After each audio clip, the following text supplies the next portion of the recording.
Hello, magandang hapon sa inyong lahat, mga kababayan ko. Happy Sunday sa inyong lahat. Medyo tinanghali ako nagising. Sunday kasi wala namang gagawin. Anyway, so ito yung unang video natin for today. Ano ito? Wow, si Kuya Will ah.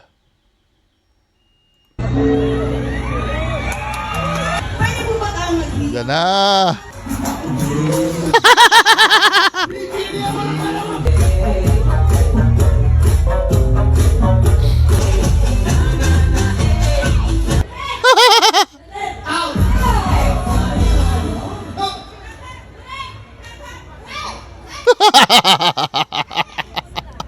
Nangangampanya.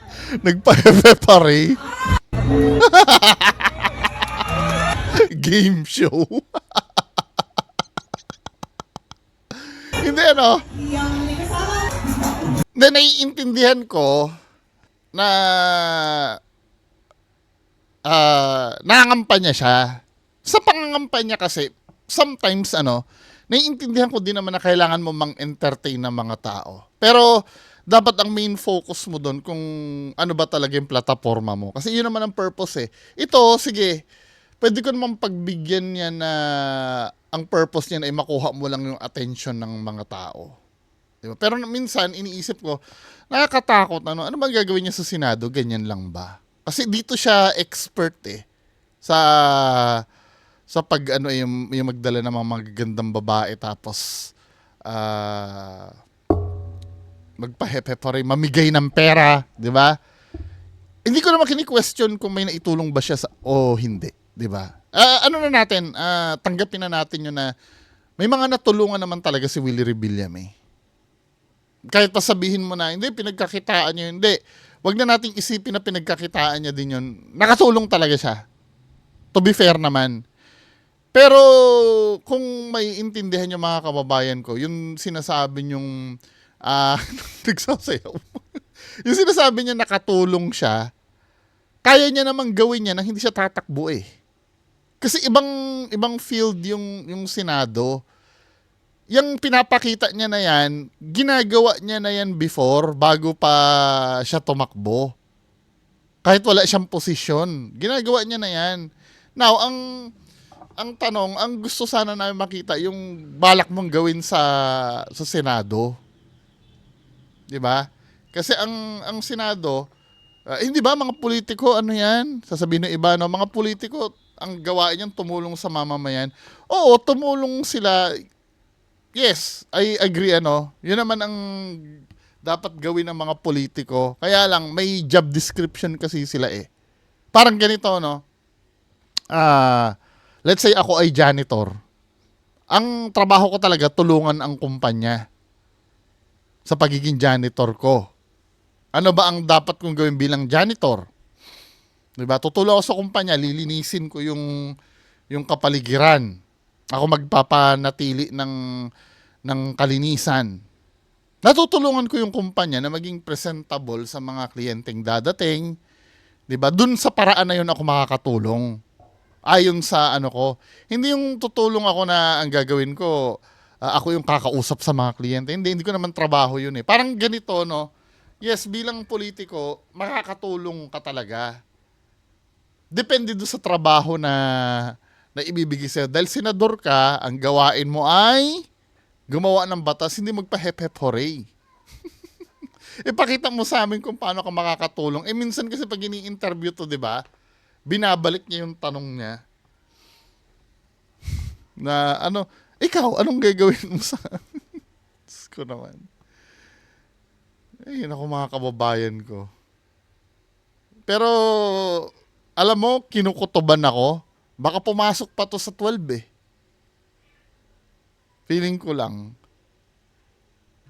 Matuto na tayo, mga kababayan ko. Ano ba? Diba? Ilan ba ang pagpipilian? Mga 50 yata ang senador, di ba? Diyan sa 50 na yan siguro, makakahanap ka dyan ng matalinong maalam sa batas at matapat. Di ba? I know, mahirap, no? Pero balansihin nyo. Yung talagang kwalipikado, kayo, nasa sa inyo pa rin naman yan eh. Hindi ko naman kinokontrol kung sino iboto nyo, kaya lang, yung ganyan na naman. Every time na, dyan tayo nadadala dyan sa mga ganyan. Akala nyo ba ganyan ang gagawin yun sa Senado? Kayo no, nasa sa inyo pa rin naman yan. Nasa demokrasya naman. Sinasabi ko lang naman, na isipin nyo ano ba ang gagawin niyan sa Senado. Kung feeling nyo naman na makakagawa ng batas yan, hindi boto nyo. Pero panoorin nyo rin ang mga interview niyan kung paano siya sumagot. Diba? Anyway, next video. Next video mga kababayan ko. Wait lang ha. Ano ba tong susunod na video na to? Ang sabi dito, ito bago dito pa rin yung Araneta Avenue, corner E. Rodriguez, tapat ng Pure Gold QI. Ano yung QI? Ingatan nyo mga gamit nyo pag nakasalubong nyo mga to. Tandaan nyo mukha niyan, magkasabwat yan, naka-white t-shirt at black long sleeve seales. Pag siniles, binasa ko pa yung kanina naka-chat ko si Sir Asyong, yung rider na kasama namin sa Marilake. Hindi ko alam kung kailan ko i-upload yung sa Marilake, baka next week. Nakausap ko si Sir Asyong. May mga nare-reactan akong video na hindi ko alam, scripted na pala. Kasi may tinuro siya sa akin, alam niyo yung nagbebenta ng tubig dati. Hindi mo na rin kasi alam kung alin yung totoong content sa hindi eh.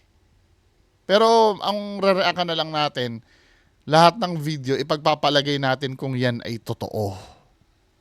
Diba? Kasi minsan di na rin natin, kahit ako din, mahina na rin akong kumilatis pagdating sa video kung scripted o hindi eh. So sobrang gagaling ng gumagawa na ng video ngayon. Hindi mo na rin talaga ma-determine eh. Anyway, ito panoorin natin.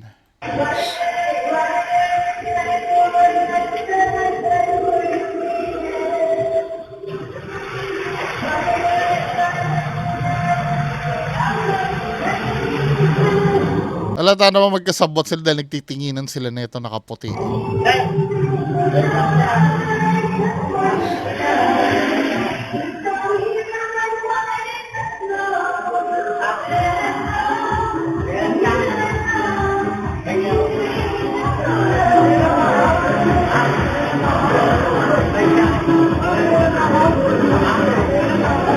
Nakakausap siya nito. Tapos, umangkas sa kanya. Kinuha yung cellphone niya.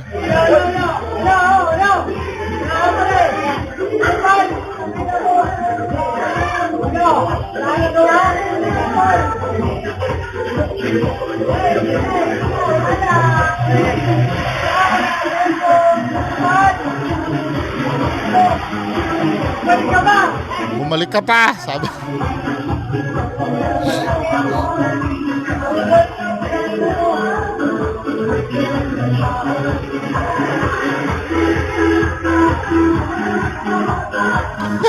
Bumalik ka pa, sabay alis niya, no? Ito mga kababayan, di ba dati may nag-viral na isang snatcher. Ay, nabalita pala sa balita. Nireakan ko yun, isang snatcher na sinisikmuraan. Sabi kong ganon, alam mo, parang minsan pabor na akong street justice eh. May mga nagsabi sa akin na wala kang alam sa batas. Yes, alam ko naman labag sa batas yun. Ang sinasabi ko lang kasi, di ba, pag minsan busit na busit ka na, lalo't hindi mo makakamtan yung batas pa na pag ganun-ganun. Kasi alam mo, pag nagdemanda ka kasi sa mga ganito, abala yan, min. Siyempre, a-attendan mo pa ng hearing. Kahit pa sabihin mo may pera ka, a-attendan mo pa ng hearing yan. Yung abala na maidudulo hanggang mahatulan niya mga yan. Minsan nga hindi na nakakaabot na mahatulan niya mga yan eh. Sa sobrang tamad na rin ng biktima, pag tamad na yung biktima, mahahayaan na lang. Kaya minsan pagka nakakapanood ako nung snatcher na binubugbog, at least kahit pa paano, masama man, masama man isipin na, no? Feeling ko, yun na yung, yun na yung ultimate justice dun eh. Kasi kapag pinakulong mo yan, sanay na yung mga yan eh. Pag pinakulong mo yan, mga isang araw lang, tapos hindi nasisipot si biktima, makakalaya, gagawin uli yan. Dapat minsan, makaisip na sila ng swift na solusyon dyan, Hindi ba pwedeng magkaroon tayo ng batas na katulad nito, no? Nakita na sa CCTV, let's say ito ay totoo. Kasi minsan hindi ko alam kung fake o totoo yung content eh. Pwede kaya na obvious naman na sila yung nag-snatch ng cellphone dito. Hindi ba pwedeng base dito sa video na to, on the spot, parusahan na sila? Kasi nabubwisit ako minsan, magsasagawa ng investigasyon ang mga pulis. Nakikita nyo na nga na sila yung tumarantado dito eh. Ano pa ba yung investigasyon na gagawin? Minsan nga umaamin na to eh. Nagawa ko lang po yun dahil ganyan. Kung umamin na, hindi ba pwedeng i-shortcut na natin at hatulan agad? Hindi, yun ay tanong lang po ng ng isang ordinaryong mamamayan. Kasi hindi ko nakukuha yung point na magkakandak po kami ng investigasyon. Ano ba investigasyon? Kahit tayo mga simpleng tao, kitang-kita na natin na tinangay niya yung cellphone eh. May krimen ang nakumit eh. Di ba? Paki-explain sa baba bakit kailangan pang gawin yun. Dahil para malaman ang side ng kriminal? Ano maririnig nating side niyan? Walang makain ng anak? Kahit pa sabi mo walang makain ng anak mo, talagang krimen yung ginawa mo eh. Ano pa ba justification ng magagawa nila dyan sa ginawa nila na yan? Diba? Anyway, next video na nga tayo. Ano to? Nagva-viral ito eh. Nagva-viral ito. Ano ba meron dito? Lagyan natin ng volume. I'm 21, and when you mentioned you're family-oriented, I realized I'm not ready for that. I'm still 21. What do you mean by family Well, what did you? Like, I'm not ready to be. Oh, siguro I think you misinterpreted the meaning of family-oriented. When I say family-oriented, Just close to your family. love ko yung family ko. Love ko yung mom ko, love ko yung dad ko. But not like to Sobrang start close a sa family. Nakakahiya!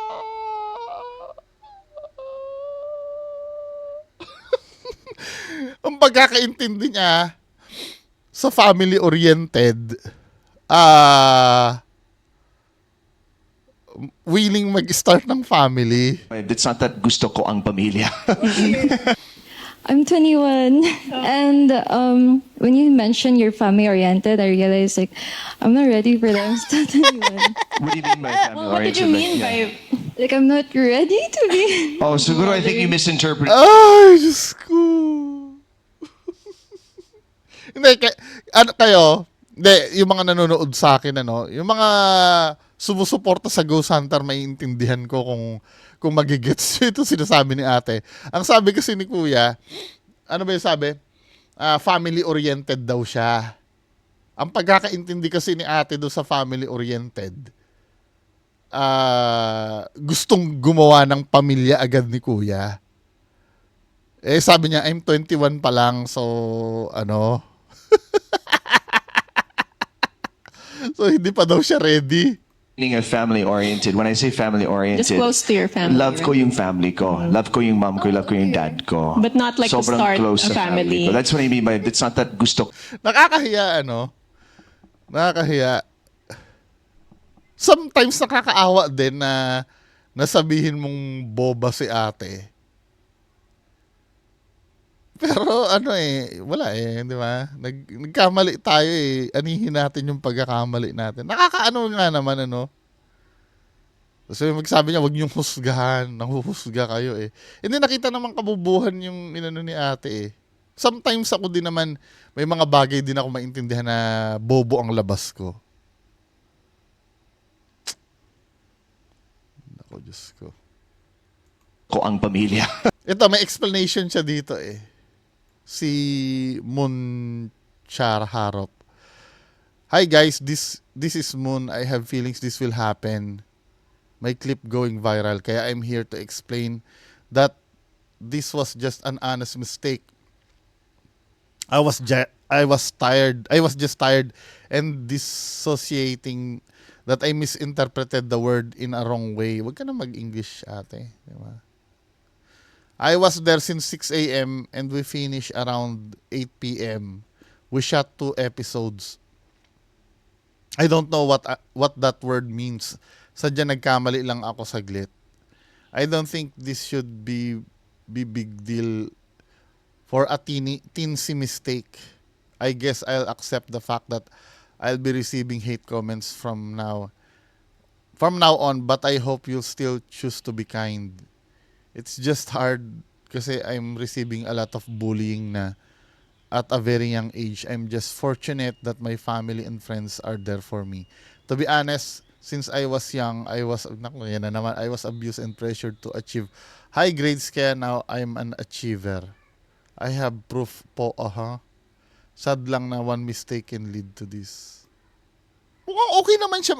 Hindi, kung siya man ito, no? Siya ba to? Minsan kasi fake din itong mga ganito eh. Kasi masyadong perfect ang English mo dito na hindi mo alam yung family oriented.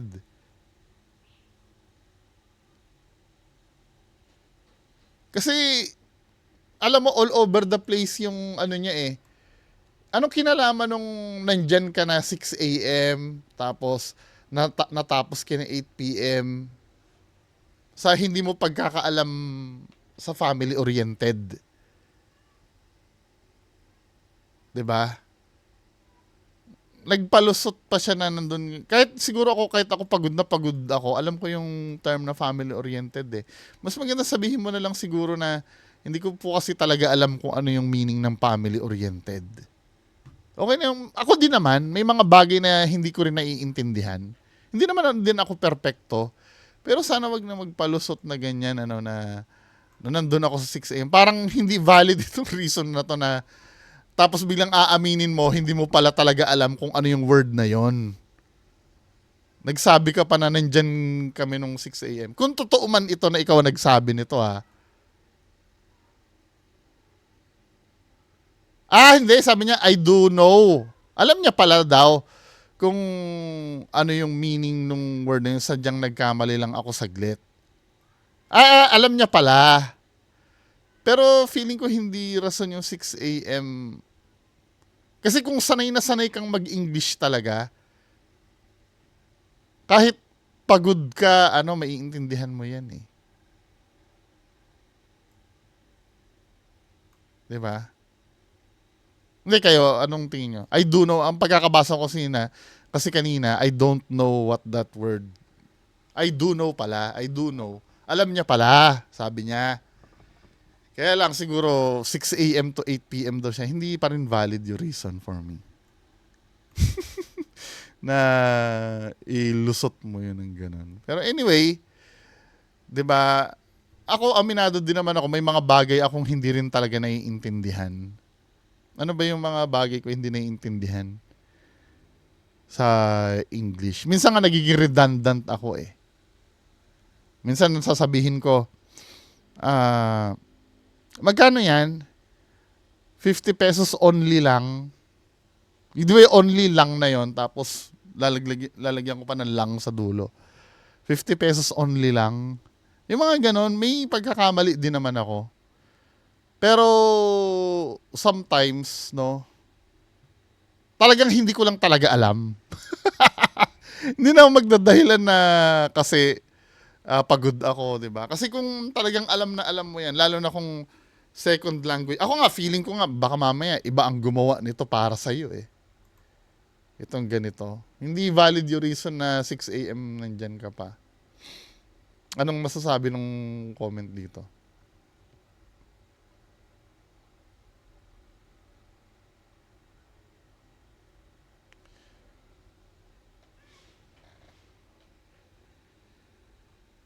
Eh, sabi ganun, kailangan i-remove na lang yung second paragraph. Ito, okay na to eh.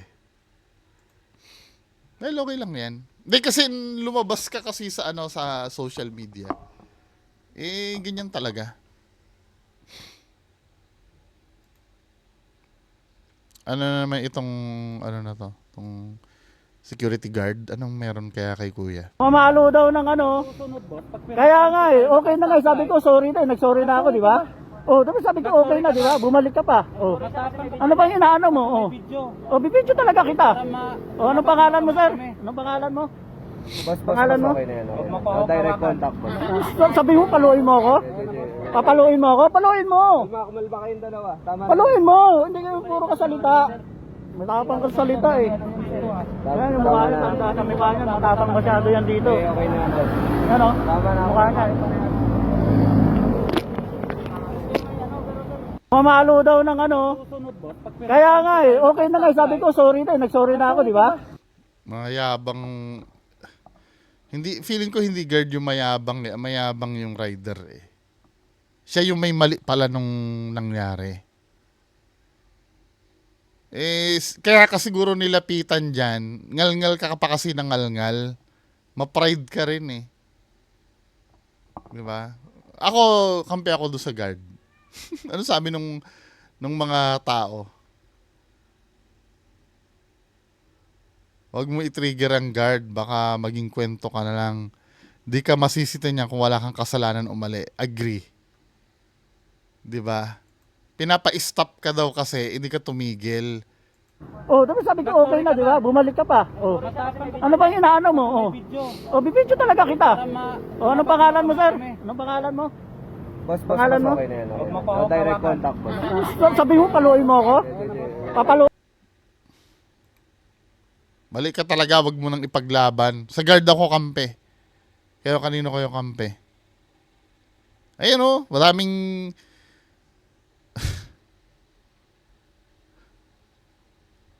ikaw nagvo-vlog na rider ang may sala, di ba? Walang kumakampi sa'yo, men.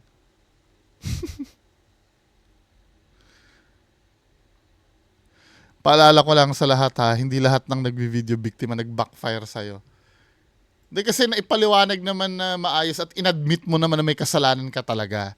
Hindi ka naman babalikan yan kung hindi ka pangalngal ng ngalngal eh. Daldal ka pa rin siguro ng daldal dyan nung napatigil ka. Siguro sa pride mo, no? Tapos kaya ka binalikan nung gwardya. Daldal ka kasi ng daldal. Pagka halimbawa nagkamali ka, ay sorry po sir. Ganyan din naman ako. Pagka halimbawa, kahit nga lang sa SM magpa-park lang ako eh. Mali yung napasukan ko. Sir, ay sorry po. Tapos, hindi naman nakakabawas ng itlog yun. Kapag ka napagsabihan, mababait naman yung mga yan. Meron talagang mga buwisit na guard, ano? Pero sometimes kasi, lagi naman siguro, kadalasan, no? Hindi naman lagi. Kadalasan, mababait naman yung mga yan. Pag pinakiusapan ka lang na maayos na, sir, mukhang bawal po tayo dito. Eh di, ay sorry po, hindi ko po kasi alam. Yun lang. Kasi hahaba at hahaba yan eh. Pag pinairal mo yung pride mo, ito mga to ginagawa lang naman ito yung trabaho nila. Diba? Base dito sa video, ikaw yung mali. Ano na naman itong isang to? Daan-daang kawad na ang pinutol sa Caloocan dahil sa gabal daw sa basketball court para sa paliga. Ang kaso na putulan ng mga residente. Ano to? Daan-daang kawad ang pinutol sa Caloocan dahil sa gabal daw sa basketball court para sa paliga. Kaso naputulan ng internet ang mga residente. Nakaputok si Bea Pinla. Pinutol dahil sa gabal sa basketball. Tigang na tigang siguro sa basketball itong mga to. Higit 100 pinutol na kable ng internet ang bumungad sa mga residente ng Barangay 35 sa Maypaho, Caloocan kahapon. Ang kumpul-kumpul na mga wire iniwang nakabalandra sa basketball court.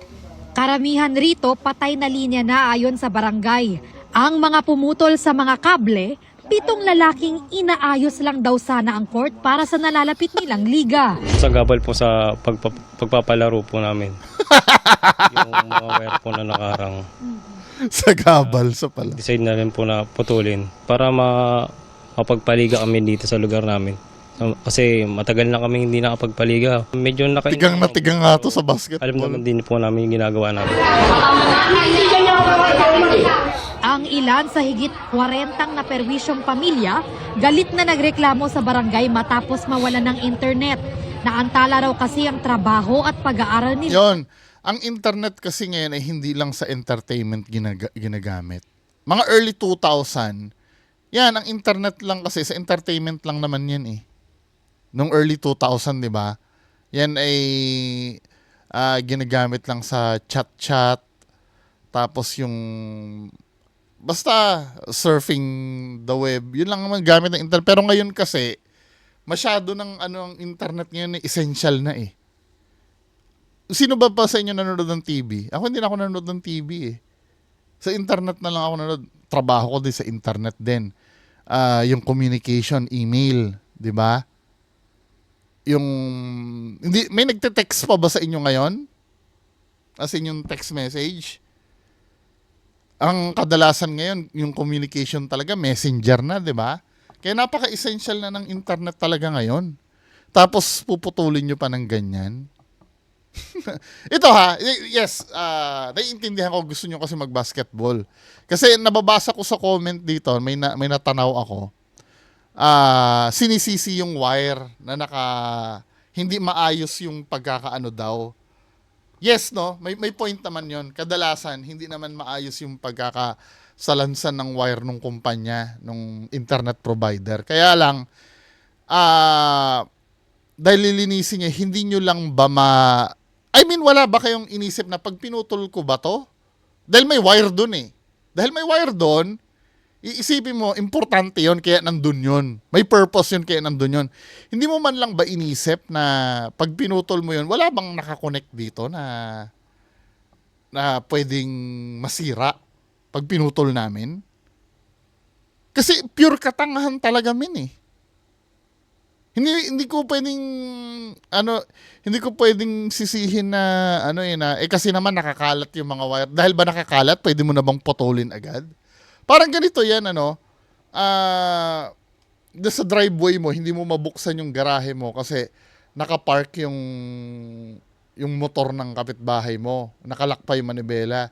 So, justifiable na yun ay ihagis mo yung motor niya. Sirain mo yung motor niya dahil nakaharang sa'yo. Dahil hindi niya, justifiable ba yun? Magkakakaso ka nun, men. Diba? Common sense lang ang paiirali natin eh. Let's say, hindi maayos ang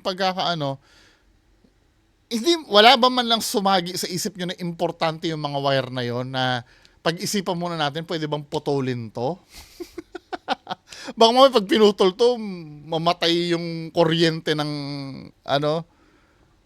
minsan talagang pure katangahan eh. Hindi ko naiintindihan yung, dahil sa sobrang takam mag-basketball, parang ikakamatay yung hindi pagbabasketball. Nang dahil dun sa basketball na yon, mga abala ka ng trabaho, pag-aaral, negosyo ng ibang tao. Diba? Kasi ginagamit na rin sa negosyo, may mga nag-online selling na, diba? Online. Ang isa sa mga nagreklamo, tinumba pa ang ring sa court dala ng galit. Sa sobrang sama ng loob niya, tinumba niya. Kaya nabasag yung fiberglass. Katwiran niya, lugso ng damdamin dahil nagtatrabaho siya, nawalan siya ng internet. Kaya natumba niya yung court. Wala raw permit Ayan, di barangay ang basag ngayon yung yung fiberglass nung ring nyo, mas lalo kayo hindi nakapagliga ngayon. Di ba? pagkaayos sa court para sa liga kabilang na ang ginawang pagputol sa mga kable. Posibleng maharap sa reklamong malicious mischief ang 7 salarin. Pero ayon sa barangay, pinag-uusapan pa kung paano sila mapananagot habang pinaparestore ang mga bumagsak na linya ng internet. Humihingi po kami ng pasensya sa mga taong naapektuhan. Para sa GMA Integrated News, Bea Pinlac, nakatutok 24 oras. Isip-isip mo kasi muna. Sabagay, nangyari na yan eh. Panindigan nyo na lang yung magiging parusa. Ano itong ano? Ano tong...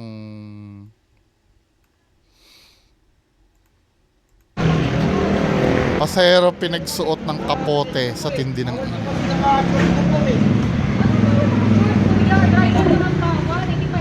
Bawal o naka-short doon eh. Bawal o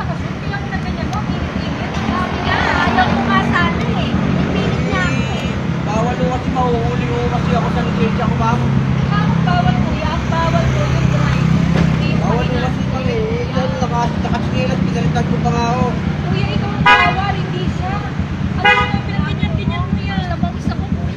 Wala naman yan, may violation. Ito ha, papagpalagay natin totoo itong nangyari na to. Kasi dala na ako sa mga motovlogger eh. Pinagsabihan na ako ni Sir Asyong eh. Na kalimitan sa mga content ng mga motovlogger, minsan scripted na. 'Di ba? Pero hindi na natin isipin kung scripted o hindi. Totoo ba bawal yung naka-short sa ano? Kasi may nagsabi dito eh.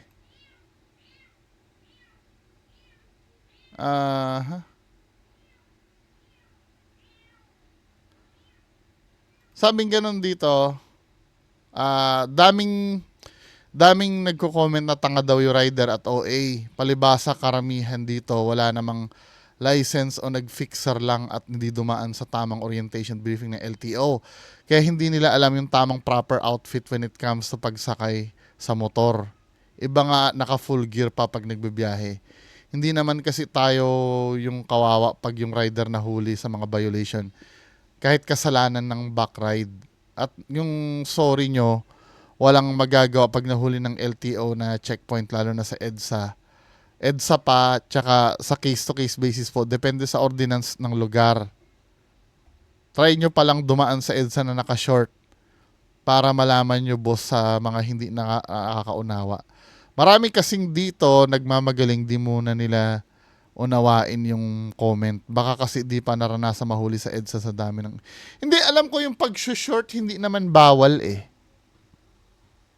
One time, nasita ako sa EDSA na nag-drive ako ng naka-short. Pero feeling ko hindi bawal kasi sinita lang naman ako eh, napagbigyan naman ako eh.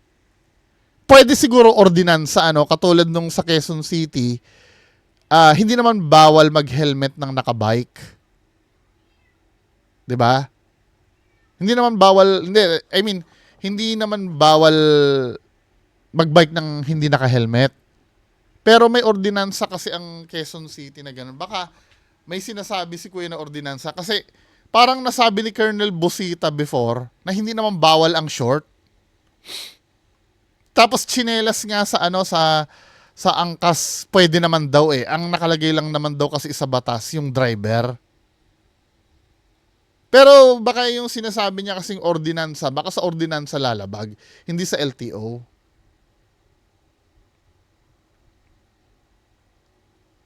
Content lang daw po yan. Masyado kayong patola ko. Sinong tanga magsusuot ng kapot? Hindi, malay mo totoo eh. Ito. Ng naka-shorts. Okay? So, as a general rule sa RA 4136, ang sinasabi ng dress code ay yung pagsusuot ng shorts ay pwede. No? Yung pagsusuot naman ng pantalon or other motorsiklo na... Pwede. Alam ko talaga pwede mag-short eh. Pwede. Ano lang yung paalala lang yun na mas maganda sana kung nakapantalon ka sa safety mo. Nasabi ni Colonel Busita yan eh.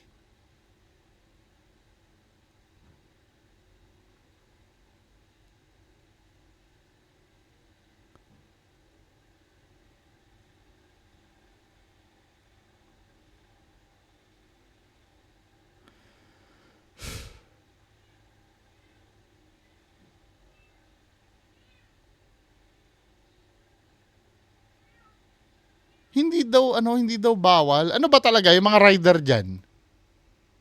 Alam ko tsinelas bawal, short hindi. Ewan ko, depende na lang kung may ordinansa talaga. May ordinansa. Kaya lang, sa ordinansa, ang magtitiket yata sa'yo doon, yung tao ng munisipyo, hindi LTO.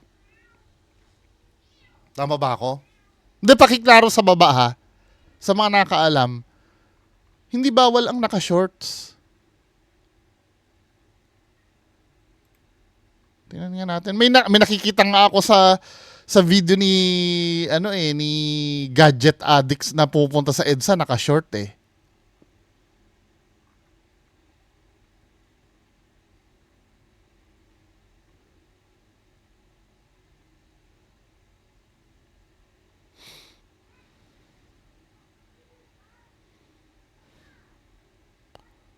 Anyway, no, pakisagot nga.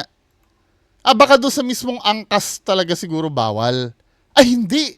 Pumunta ako ng Toycon dati. Naka-shorts ako noon. Nag-angkas ako noon. Naka-shorts ako, pwede naman. Pero naka-sapatos ako. Nag-EDSA kami noon eh. Nag-ride ako sa angkas app. Anyway, pakilinaw pero itong itong video na to, malamang for the content ito, no. Buti na lang nasabihan ako ni Sir Asyong na motovlogger din. Dapat may batas na dyan. Hindi na alam kung alin yung totoo sa hindi eh. Next video, ano to? Para lang mag-viral, gagawa ng video na ganun. Galing from Quezon, General Luna, na recruit na magpunta dito sa Maynila para daw sa construction. Iniwan na lang po sila basta-basta dito sa Pasig. 4 daw po siya. Pangalan niyo po, Edward Digala. So, ito po pinagtiyagaan po na ni Madam Crispa, nag-ambag-ambag po kami. Tapos may nag-ambag po ng 500, 1,000, 5 piso, 20. Ayan, para po pauwiin namin siya from Pasig going to, pauwiin namin siya ng, ayan, umiiyak po siya kasi yun nga, pinagtulong. Ayan, wag nang sabihin na ganon. Para naman tayo nagpapaawa niyan, men eh. Anuhin na lang natin yung siguro pag ganyan, Hindi mo alam sa nag-upload ng video kung ang purpose nila talaga ipahiya yung nabiktima or ewan ko anong purpose ito. Siguro ang pwedeng sabihin na lang dyan,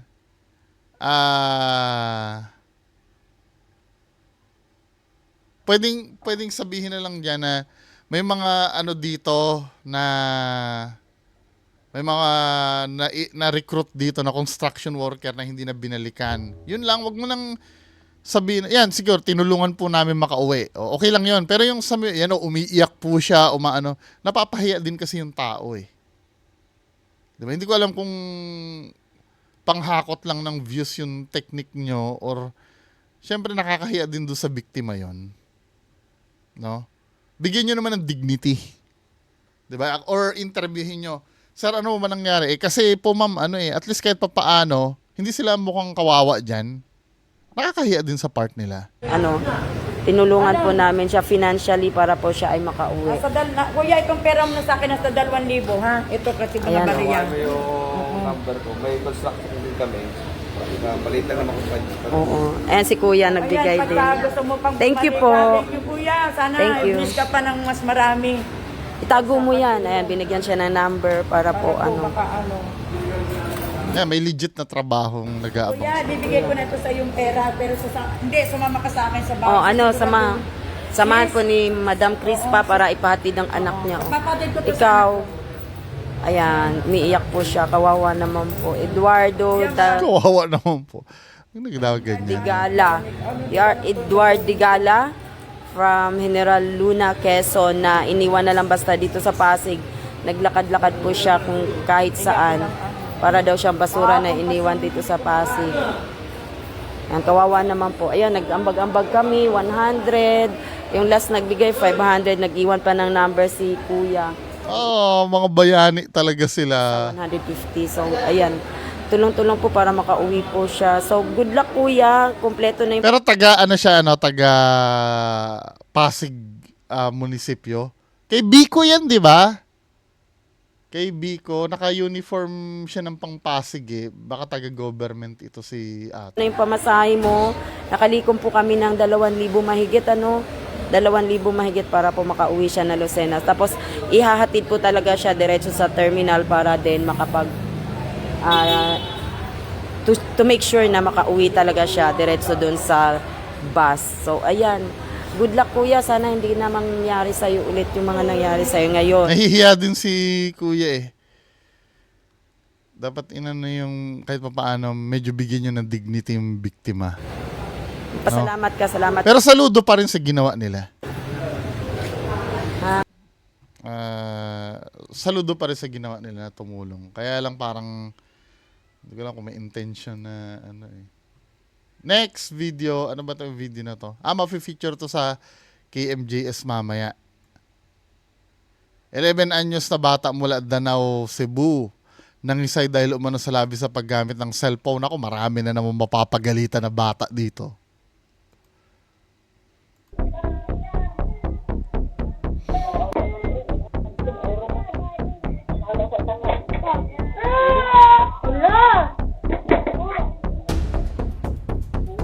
Nagsisisure to. Nagsisisure to si kuya.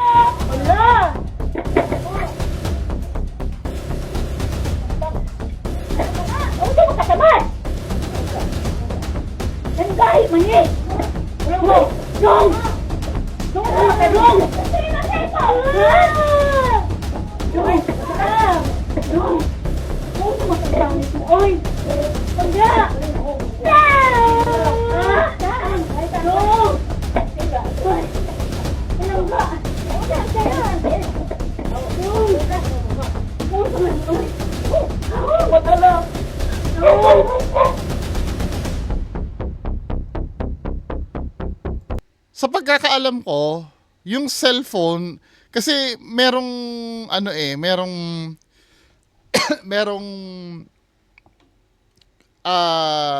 nakakapagpa-cause ng trigger ng epilepsy eh. Maari siguro si kuya may epilepsy na, natitrigger lang nung sa cellphone yung may flashing lights. Kaya nga bawal din yun eh. Pag sa sinihan, bawal din ang may epilepsy eh. Tingnan nga natin. Cellphone.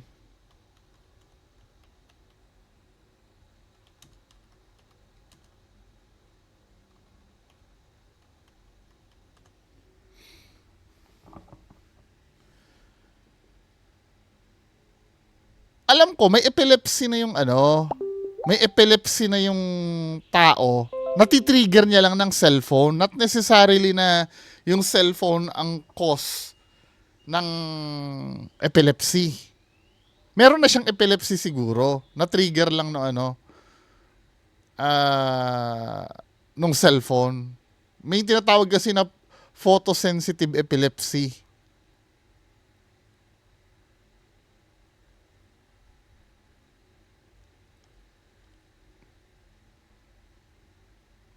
Na yun ang confirm, natitrigger talaga ng Hindi ko lang talaga alam kung siya mismo yung nagiging cause ng epilepsy, yung cellphone. Pero kung may epilepsy ka, pagka sobrang tagal ng exposure, matitrigger. I don't know sa cause, no? Wala akong idea. Pinorward lang sa akin itong video na tingnan natin sa KMJS kung ano talaga. Next video. Ano itong mukbang betchin?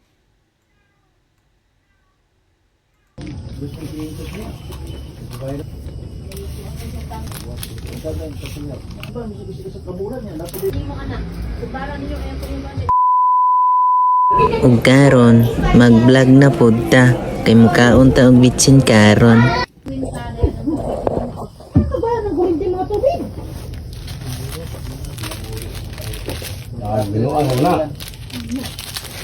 Bang reg kakita mo kog naiguan ka kaon og bitsin sulayan ako. Kagaguhan ng kababayan natin. Ano sabi sa comments?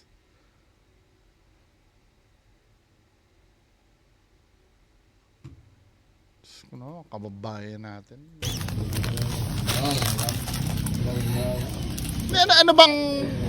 Ano bang purpose nito? Para mag-viral ka? Gagawin mong tanga yung sarili mo na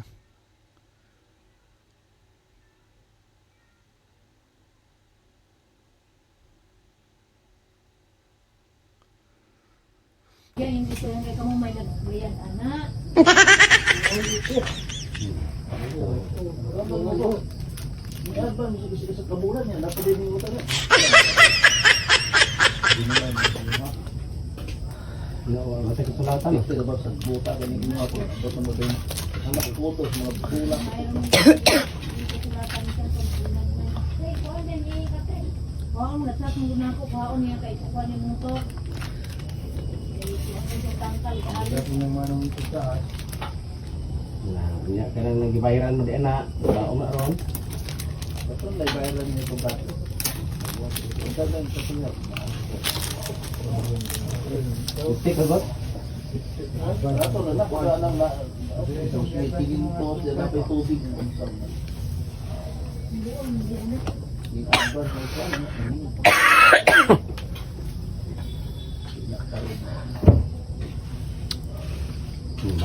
ano nangyari doon after nun?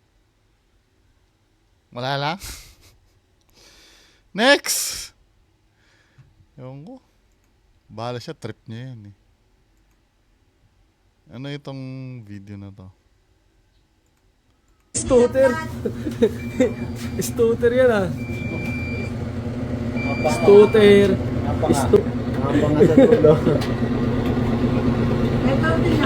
Ito! 7.4.6. Ang panga.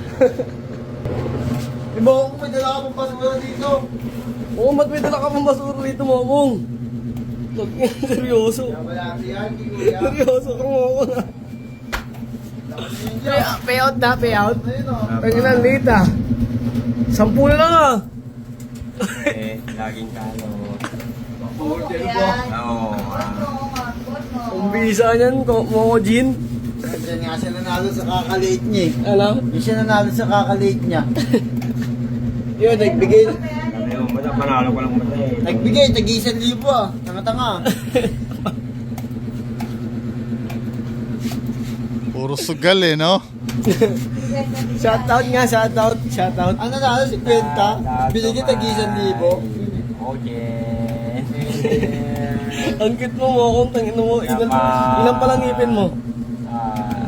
Bata pangani. Batang pangani. Batang pangani. Bata pangani. Stutter. Ay, nako. Itsura pa lang na itong mga to, mukhang lulong eh. Stutter yan ah. Mga... Stutter. Lalo na yun, oh. After niya, mang-hold up tayo para pang scatter. Ganang buhay ito. Anyway, mga kababayan ko, bahala na kayo dyan. Maraming salamat po. Bye.